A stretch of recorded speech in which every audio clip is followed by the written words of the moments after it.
All right, we are live again. I'm with just flying solo today. Dustin's on vacation, so you got me to deal with. So we're going to jump right into it. We're going to talk about a subject that was requested from one of our customers to talk about GMRS licensing. GMRS licensing is probably the easiest of the three licensings to get. You got GMRS licensing, you got the ham licensing, and you got the commercial band licensing. So we're going to go into the GMRS licensing. And what the GMRS licensing is it stands for General Mobile Radio Service, and it's just like your little handheld walkie-talkies you get from like Walmart, and a lot of kids run around with them. Those are your GMRS frequencies. It's the 70 centimeter band for those that are familiar with radios, or it's the frequencies 462 to 467 megahertz.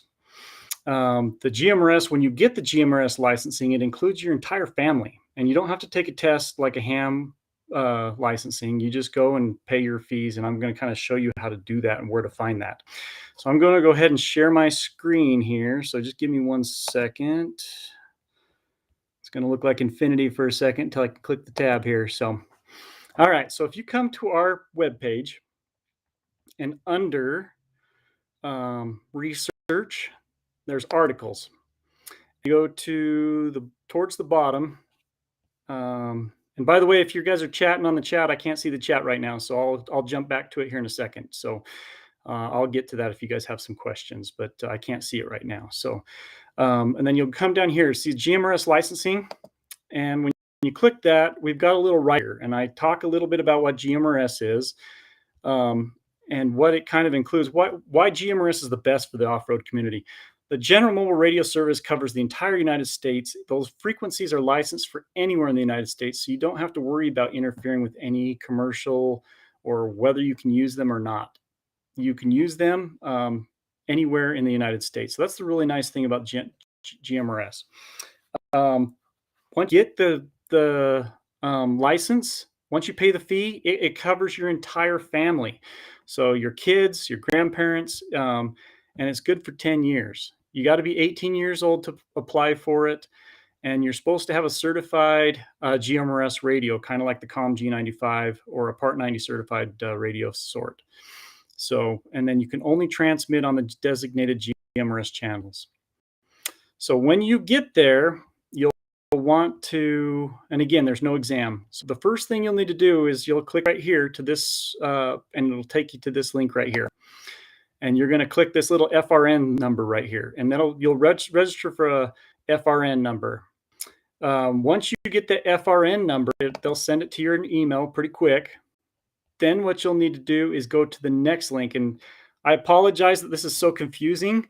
That's why we did this step-by-step process, because it is pretty how the feds did it. So then you'll want to click this link right here, which will take you to the FCC registration. You'll plug in your username and password, which is your FRN. I think it'll say on your email address. I can't remember if it's your FRN number and then whatever password you put together with the FRN, but you'll log in through that.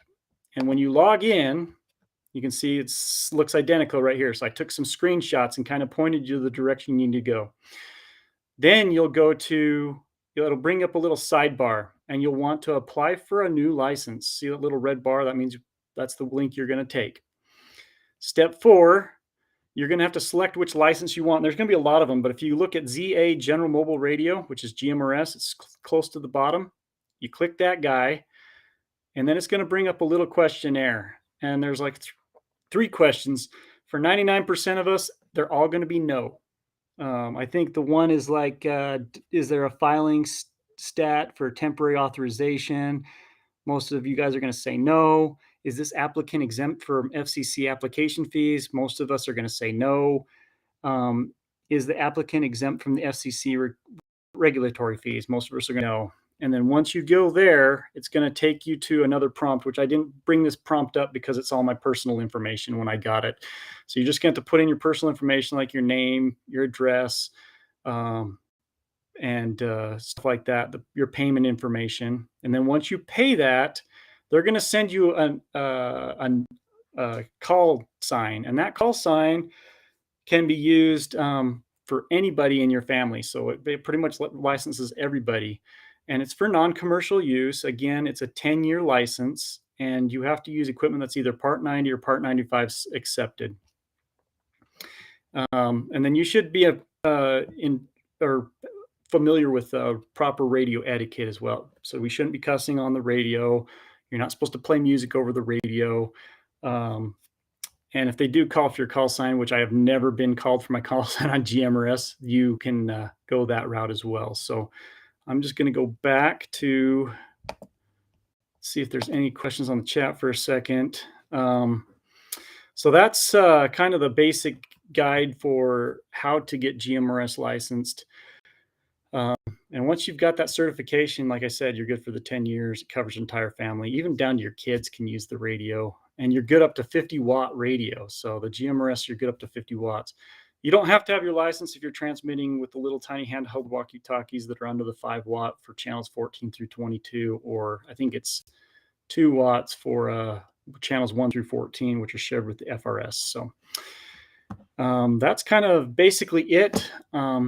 If there's no questions, I'm not gonna drag this out any longer than I need to, because I tend to talk more than I need to. But that kind of covers the FRS or GMRS licensing, and we can go into ham licensing another day. But I just wanted to kind of go through that. But it is on our website, and I think you can get to it through our shop links too. So if you click on our radio, I think it shows that a link to like, how do I get licensed? And you can click there right from the product as well. So any of our products where you've got GMRS, there should be a link to it from the shop as well. So, all right. Just going to pause for a second. And if there's nothing there, I'm going to go ahead and close out. So appreciate everybody for tuning in. Like I said, if you guys haven't subscribed to our YouTube channel or our Facebook, we'd appreciate that as well. It helps us get our content out to more people. And we do appreciate it. See. Okay, Brian, what if you don't have a license? Well, I have never been caught on GMRS. I'll tell you that right now. So I can't say that you can't get it or you shouldn't get it, but GMRS is pretty much pretty open. No one's going to call you out on it, Brian. I have never been asked for my call sign on GMRS. I have been asked for it on my ham when I've been on ham frequencies, but I have not been ever asked for it on the GMRS, and I don't think anybody's ever going to come track you down. So, but yep. Thanks for the comment. Good comment or question. So, all right, guys. I will go ahead and end this stream, but we'll tune in for next week, and we'll have another little subject for you. And we appreciate all you guys do, and have a good one.